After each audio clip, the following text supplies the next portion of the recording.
हो मर्द मुसलमान हो तो मर्द मुसलमान, एक हाथ में तलवार एक हाथ में कुरान, एक हाथ में तलवार एक हाथ में कुरान।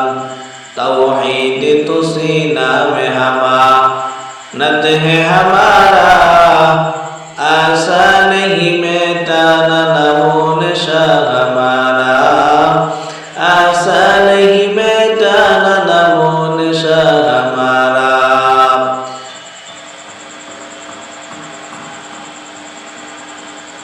প্রিয় দর্শক শ্রোতা, আপনারা দেখছেন ইসলামী আন্দোলন বাংলাদেশ বটিয়াঘাটা পশ্চিম থানা শাখার অন্তর্গত ৩ নং গঙ্গারামপুর ইউনিয়নের নেতাকর্মীরা জনসেবামূলক কাজ করতেছে। সকলে দোয়া করবেন, ইসলামী আন্দোলনের জন্য দোয়া করবেন এবং ইসলামী আন্দোলনের কর্মীদের জন্য দোয়া করবেন। আসসালামু আলাইকুম।